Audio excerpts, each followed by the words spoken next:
I think, I think even at 80 years old, I have to believe, for whatever reason, I don't know, that it's longer than my grandfather probably ever thought the company would last. I don't know why I think that, but I do. I do.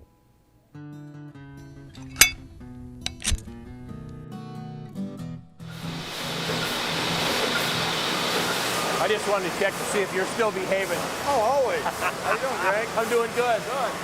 No one wants to be the person to let the flame go out, especially not Greg Booth, just the fourth chief executive in the entire 82-year history of the Zippo Manufacturing Company, producer of those lighters with the iconic click.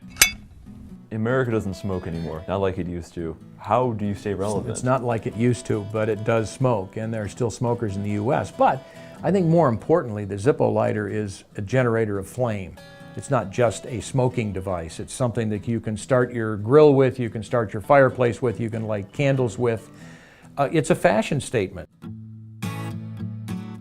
Every lighter is still made in Bradford, a little town where George Blaisdell founded Zippo 82 years ago. What does Zippo mean to Bradford? If I go back to thinking about Bradford, what does Zippo do for Bradford? I have to immediately think, what does Bradford do for Zippo? When my grandfather started this company, he struggled a great deal to get the company established. And if he were standing here today, he'd be the first one to tell you the dedication he had from people who lived here in Bradford, who worked for him, and perhaps they went home on a Friday and he wasn't able to pay them. And he didn't have necessarily all the money to run the company, but people stuck with him until the company did get established. And so he owes a great deal to this community. Zippo owes a great deal to this community. Does this community own a great deal to Zippo? Certainly it does. So we're kind of hand in hand here with Zippo and Bradford, and as the owner of the company, I can tell you that we will never, ever build a Zippo lighter outside of this community. I'll have the company go out of business before that would ever happen. Greg, how many Zippo lighters are you making a year? Well, we make 1 million to 1.5 million a month, so between 10 and 13 or 14 million, depending on the year and the demand in the marketplace. Where is the greatest demand today?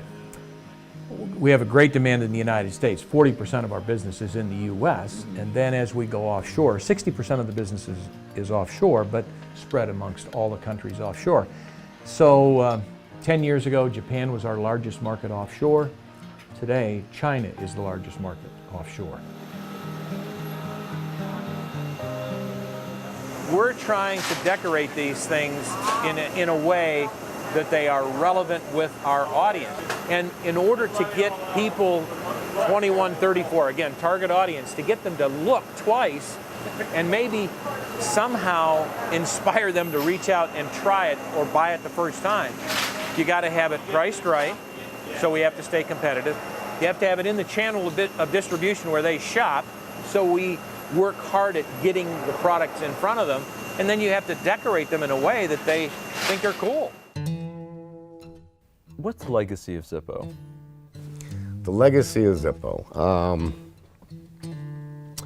Well, whenever you say legacy of Zippo, I have to think of my grandfather. I mean, that's just the first thing that you think of.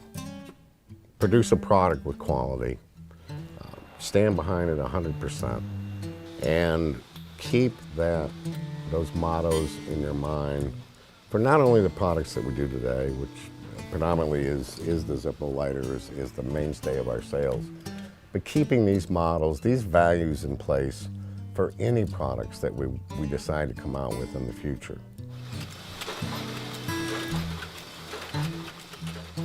You didn't ask me what we're going to do for our 100th anniversary, but I'm not sure if I'm going to be around to go through with that. We got 18 years to go. That'd be something to see the company in 100 years.